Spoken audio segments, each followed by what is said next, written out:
सुरक्षा हमेशा इनविजिबल होती है, देखनी नहीं चाहिए। लाल किले के पूरे इस कार्यक्रम पर चूंकि सरकारी बजट है, तो सरकार जो है पहले अगर 1 रुपया खर्च करती थी तो आज जो है उसका 12 गुना ज़्यादा खर्च कर रही है। अगर आपके अंदर हिम्मत नहीं है तो आपको हमेशा मौत का डर लगेगा। नमस्कार, आदाब दोस्तों, हिंदू वॉइस में आपका स्वागत है। मैं हूं इकराम, हमारे साथ हैं एडवोकेट रविंद्र कुमार जी। आज हम बात करेंगे 15 अगस्त को लेकर। 15 अगस्त जैसे जैसे नज़दीक आ रहा है, लाल किले के चारों तरफ सुरक्षा कुछ ज़्यादा ही बढ़ी हुई है। मैं इस बार जब वहाँ से गुजरा, मैं आपको विजुअल में आप लोग देख सकते हैं, तो कई सारी लेयर लगाई हुई है। यहाँ तक कि इस बार जो बड़े बड़े कंटेनर होते हैं, शायद उसका इस्तेमाल भी किया जा रहा है। एक टाइम था जब प्रधानमंत्री नरेंद्र मोदी प्रधानमंत्री नहीं होते थे, वो मुख्यमंत्री होते थे। वो मनमोहन सिंह को कहते थे कि भाई इतनी सुरक्षा पर खर्चा क्यों, जबकि अगर आज सुरक्षा का खर्चा देखा जाए तो 2013 के मुकाबले 14 के मुकाबले आज उसका कई गुना ज़्यादा है। और ये क्यों बढ़ा है, सर जवाब देंगे। सर, स्वागत है आपका। देखिए, एक विचित्र स्थिति में इस समय देश है जी, और ऐसा लगता है जैसे कि देश के प्रधानमंत्री और देश की सरकार और देश का जो हम स्वतंत्रता संग्राम सेनानियों के बाद बलिदान के बाद जो मिली हुई आज़ादी है, उसका जब हम आज़ादी का जश्न मनाते हैं तो ये एक तरह से लगता है कि देश में पूरी सुरक्षा बल के जितने भी संगठन हैं उनके लिए कपकपी का दौर होता है। अच्छा, ऐसा लगता है कि जैसे पता नहीं क्या बम्बार्डमेंट होने वाली है, क्या हादसा होने वाला है। और अगस्त महीना शुरू होते ही आपको लगेगा कि दिल्ली की सुरक्षा चाक चौबंद कर दी गई है। ये कहा जाने लगता है जैसे शोले में असरानी जब कहते थे कि हम अंग्रेजों के ज़माने के जेलर हैं और हमारे रहते हुए जेल में जो है परिंदा भी पर नहीं मार सकता है। तो परिंदे के ऊपर जो है उसकी परवाज़ कैसे बंद की जाए, उस पर जो है पूरी निगाह हम हिंदुस्तान की सारी जो चौकस एजेंसियां हैं, सुरक्षा एजेंसियां हैं, उनकी लग जाती है। बिल्कुल। अभी जैसे आप चांदनी चौक जाएं तो आप देखेंगे चांदनी चौक से पूरा लाल किले का दृश्य दिखता था और लाल किले से चांदनी चौक दिखता था, लेकिन दोनों के बीच जो है एक अभेद दीवार खड़ी कर दी है कंटेनरों की। तकरीबन जो है 90 के करीब कंटेनर जो है एक के ऊपर एक लगा दिए गए हैं। और ये ऐसा क्यों किया गया, ये मेरी समझ से बाहर है। 2014 में जब मोदी जी आए थे, उससे पहले हम देखते थे कि भारत के प्रधानमंत्री जब भी भाषण देते थे, अटल बिहारी वाजपेयी भी भाषण देते थे, तब जो है एक शीशे की एक छोटी दीवार होती थी जिसके पीछे वो खड़े होकर भाषण देते थे और ये कहा जाता था बुलेट प्रूफ दीवार है। अच्छा। और बुलेट प्रूफ दीवार का मतलब ये होता है कि प्रधानमंत्री को अगर कोई हमलावर दूर गन पॉइंट पे लेना चाहे तो उस पर जो है हमला ना हो सके और उनकी जान सुरक्षित रहे। बिल्कुल। ये परंपरा जो है अटल बिहारी वाजपेयी के टाइम से शुरू हुई और शुरू होते होते जो है नरेंद्र मोदी जी के टाइम तक जो है, जब 2014 में नरेंद्र मोदी आए भाषण देने, तो उन्होंने कहा कि मैं मनमोहन सिंह की तरह डरपोक प्रधानमंत्री नहीं हूँ, मेरे सामने से सुरक्षा की दीवार हटा दीजिए। वो सुरक्षा की दीवार हट गई और उसके बाद जो है हम देखते हैं कि अब जो है कंटेनरों की दीवार खड़ी कर दी गई। अच्छा। तो यानी कि शीशे की दीवार हटाकर अगर कंटेनर की दीवार आप लगा रहे हैं, तो मैंने उसका कैलकुलेशन किया कि 2014 में लाल किले के पूरे इस कार्यक्रम पर चूंकि सरकारी बजट है, तो सरकार जो है पहले अगर 1 रुपया खर्च करती थी तो आज जो है उसका 12 गुना ज़्यादा खर्च कर रही है। अच्छा। और 12 गुना खर्च करने का मतलब यह है कि ये कहा जा रहा है कि 6 लेयर जो है सिक्योरिटी अरेंजमेंट जो है लाल किले पर किए जा रहे हैं। वहाँ पर जो है पहले कोई भी आदमी जो है, जब पहली बार पंडित जवाहरलाल नेहरू ने देश की आज़ादी के बाद पहला जो तिरंगा लहराया था, तो वो जो है जिस जगह लहराया था वो लाल किले पर नहीं था, लेकिन वहाँ पर आम आदमी जो अपना घोड़ा, तांगा, बग्घी लेकर चला गया था। अच्छा। उसके बाद भी हम जब छोटे बच्चे थे तो हम जो है जब अगर देखना होता था तो सुबह उठकर जो है वहाँ पर चले आते थे और भाषण सुन के वापस चले आते थे। अब जो है सुरक्षा इतनी चाक चौबंद है कि जो लोग अंदर जाएंगे उनकी सुबह 4 बजे एंट्री होगी। अच्छा। और 4 बजे के बाद वो छोटे बच्चे स्कूल के या मिलिट्री के या सिविल डिफेंस के या बाकी जो लोग जाएंगे उनको भी जो है वहाँ पर 2 घंटे पहले पहुँचना पड़ेगा। उनकी 4 जगह जो है आप देखेंगे कि तलाशी हो रही है और तलाशी के बाद वो भाषण देंगे। तो ये सुरक्षा का मामला जो है, जब भी मैं किसी भी प्रधानमंत्री या राष्ट्राध्यक्ष या राष्ट्रपति को सुरक्षा के लिए इस तरह हबड़ा तबड़ी करते हुए देखता हूँ तो मुझे एक छोटा सा किस्सा याद आता है। जी, बताएं। किस्सा बड़ा मज़ेदार है कि एक राज था, उसमें राजा की मौत हो गई और जब राजा की मौत हो गई तो उसके युवराज को गद्दी पे बैठाना था। अच्छा। गद्दी पे बैठने के बाद पहला काम युवराज का था कि वो जाकर जो है जंगल में शेर का शिकार करे। अच्छा। तो जंगल में शेर का शिकार करने की जब डेट तय हो गई तो राजकुमार चूंकि डरपोक था तो जो शाही वैद्य को बुलाया गया और वैद्य ने जो है उसको कुश्ते और दूसरी भस्म और ताकत की दवाइयाँ दी और ताकि वो जो है हष्ट पुष्ट हो जाए और उसका डर निकल जाए। अगर जिस दिन शेर का शिकार होना था उस दिन जंगल में जो है एक मचान पर राजकुमार को बैठा दिया गया और राजकुमार जब उस पर चढ़ के बैठ गए तो हाका हुआ। हाका का मतलब लोगों ने ढोल शोर करके जो है शेर को घेर घेर कर जो है पेड़ के 100 गज दूर ले आए। जी जी। जब शेर सामने आ गया और राजकुमार के हाथ में जो है बंदूक थी तो उसे बंदूक से गोली चलानी थी, लेकिन जैसे उसने शेर देखा और शेर ने दहाड़ मारी तो उसके हाथ से कप कपी से बंदूक छूट के नीचे गिर गई। अच्छा। अब नीचे गिर गई तो खैर रस्म चूंकि पूरी करनी थी तो जो सिपाही थे जिन्होंने शेर को चांदों से घेर रखा था उन्होंने बल्लम से, अपने तीर कमान से, अपने और चीज़ों से उस शेर को मार दिया। उसके बाद राजकुमार नीचे उतरा और उसने नीचे उतर कर जो है शेर पर पाँव रखकर अपनी फ़ोटो खिंचवाई कि महाराज ने जो है शेर को मार दिया। अब महाराज को ये सारी बात पता थी कि मैंने शेर नहीं मारा, सारे दरबारियों को भी पता थी। तो जो सेनापति था वो जो शाही वैद्य था उससे जलता था। अच्छा। उसने महाराज के कान में कहा कि देखो शाही वैद्य ने 1 महीने में आपको इतने हजारों रुपए के कुश्ते खिला दिए, भस्म खिला दी, ताकत की दवाइयाँ दे दी, लेकिन ये दवाइयाँ वक्त पे काम नहीं आई तो आप इसको सजा दें। जी। तो राजकुमार को ये बात जची। उन्होंने कहा भाई बुलाओ। वैद्य को बुलाया गया और उन्होंने कहा कि वैद्य जी आपने हमें इतनी दवाइयाँ दी, इतने कुश्ते खिलाए, इतनी भस्म दी, इतनी ताकत की दवाई दी और असली मौके पे तो हमारे हाथ से बंदूक ही छूट गई, तो ये क्या बदमाशी है।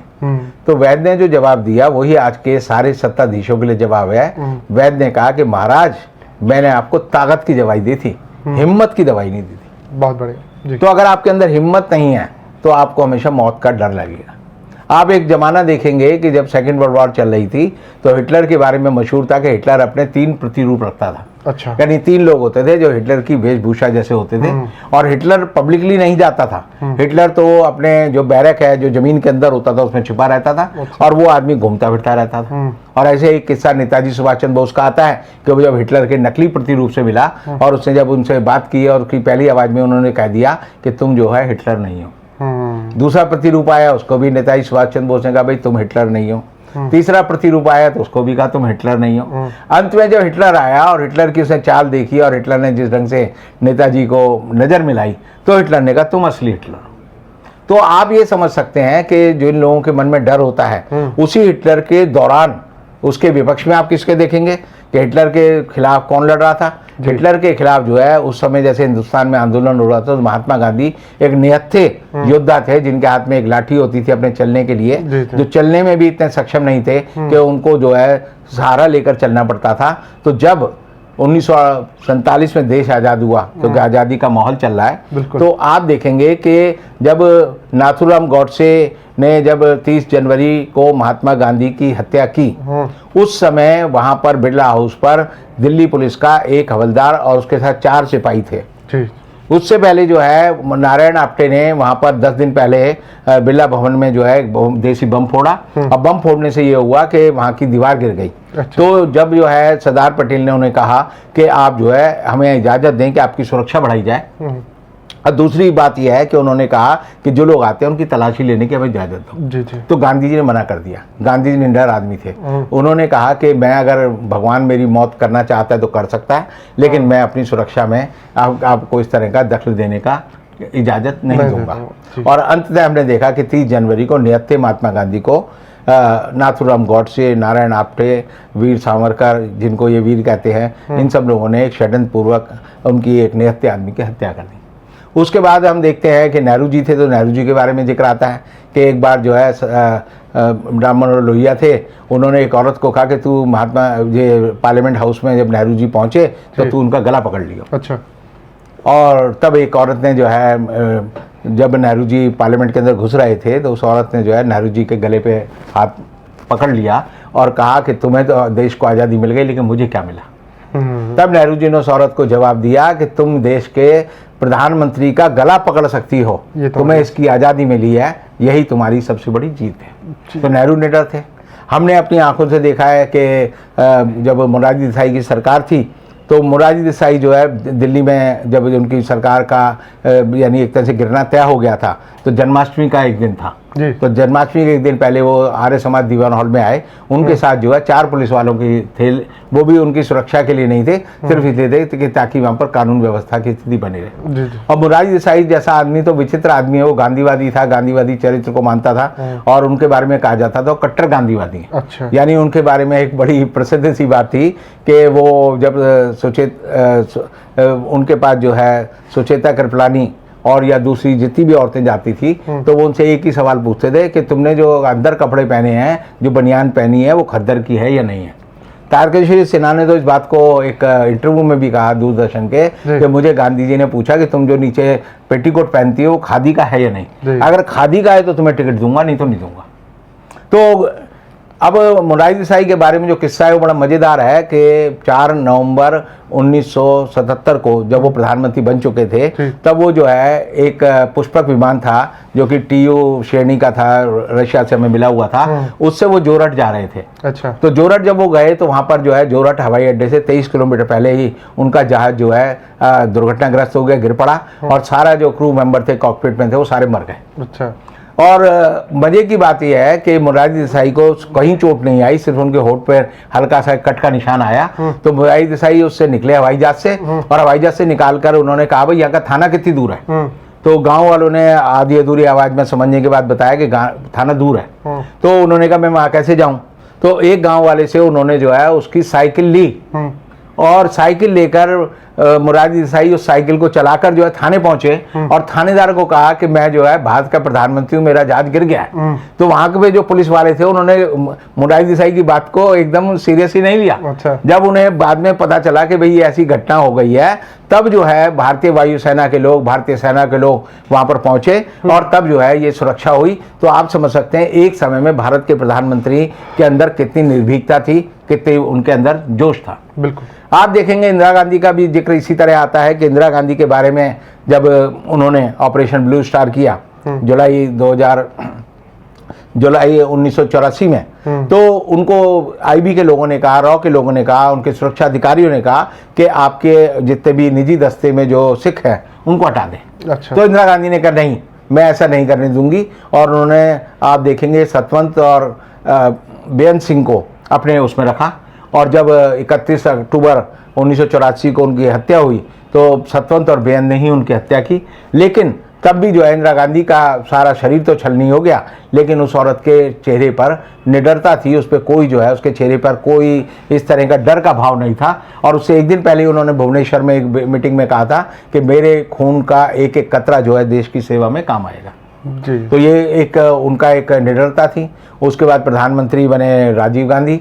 तो राजीव गांधी के टाइम में SPG की गठन हुआ और SPG बनाने के बाद हम देखते हैं कि राजीव गांधी जब प्रधानमंत्री नहीं रहे तो उस समय की केंद्र सरकार ने राजीव गांधी की, क्योंकि उस समय प्रोविज़न नहीं था SPG एक्ट में कि भूतपूर्व प्रधानमंत्री को सुरक्षा दी जाए, तो उनकी सुरक्षा कम हो गई।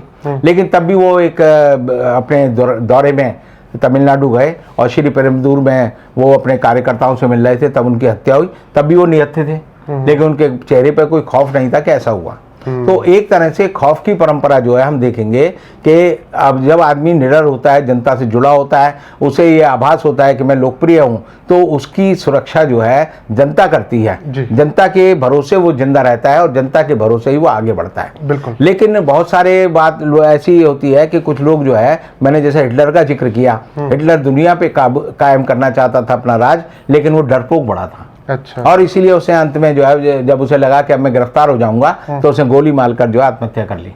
तो इसी तरह हम देखते हैं कि अब हमारे यहाँ जो अब आज़ादी का जो जश्न मनाया जाएगा 15 अगस्त को, उसमें जो सुरक्षा है उसका दायरा लगातार बढ़ाता जा रहा है। अच्छा। सुरक्षा हमेशा इनविजिबल होती है, देखनी नहीं चाहिए।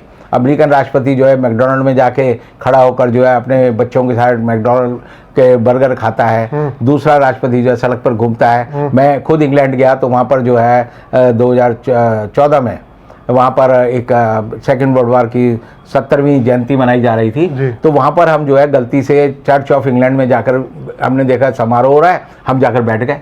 जब बैठ गए तो अचानक पता चला कि वहाँ तो फोर्स आ गई, पुलिस आ गई और महारानी वहाँ पर आने वाली थी। तो जब हमने देखा महारानी आने वाली तो हमने लगा हम गलत यहाँ पर बैठ गए हैं। तो मैंने उठने की कोशिश की तो हमारे बगल में जो रिटायर्ड आर्मी के ऑफिसर थे उन्होंने मुझे इशारा किया बैठे रहो, और हमारी आंखों के सामने पूरा फंक्शन हुआ और महारानी हमसे इतनी दूर थी, कुल 4 कदम दूर। तो एक तरह से एक सुरक्षा का जो माहौल है वो लोगों के मन में और सुरक्षा एजेंसियों की चाक चौबंद जो उनकी हरकत है उससे होना चाहिए। लेकिन अगर आप ये सुरक्षा का खौफ पैदा करते हैं, ऐसा लगता है जैसे कि कई बार तो मुझे लगता है कि 15 अगस्त को जो है आपको लाल किले पे आने की जरूरत ही क्या है। आप जो है एक टेलीविजन स्टूडियो में जाइए, वहाँ पर एक पीछे सेट लगा लीजिए, जैसे मोदी जी ने 2013 में किया था चुनाव से पहले। गुजरात में एक नकली सेट लगा लिया था लाल किले का और भाषण दे दिया था। ऐसे ही जो है भारत के प्रधानमंत्री का मुझे लगता है आने वाले समय में मोदी जी के टाइम में ही मुझे लगता है कि इस तरह के भाषण जो है, राष्ट्रीय भाषण जो है वो टीवी सेट पे हुआ करेंगे, इंडोर स्टेडियम में हुआ करेंगे और तब हम कहेंगे कि देश क्या आपने जश्न मना लिया है। लेकिन खौफ जो है अगर नेता के चेहरे पे है तो जनता के दिलों तक भी वो खौफ पहुंचता है, जो कि गलत बात है, ये नहीं होना चाहिए। सुरक्षा जरूर होनी चाहिए, लेकिन सुरक्षा में एक मानवीयता का पहलू जरूर रखना चाहिए। ये कहना कि भाई मैं ज़्यादा बहादुर हूँ, मैं ज़्यादा से ज़्यादा खर्च करूँगा, देश के संसाधनों का इस्तेमाल करूँगा, कोई भी आदमी, कोई भी ताकत दुनिया में हिंदुस्तान के प्रधानमंत्री की हत्या नहीं कर सकती, ये मेरा मानना है और आने वाले समय में भी हमेशा मानना रहेगा। बहुत बहुत शुक्रिया सर, आपने बड़े आसान शब्दों में बताया कि पहले के प्रधानमंत्री किस तरह से रहते थे और आज के में कितना कुछ बदल गया है। सुरक्षा के नाम पे जो बेफिजूल खर्ची हो रही है वो किसी से छिपी नहीं है। आप लोग क्या कहना है नीचे कमेंट कर सकते हैं। इस खबर को ज़्यादा से ज़्यादा शेयर कर सकते हैं। दोस्तों मिलते हैं फिर किसी नई खबर के साथ।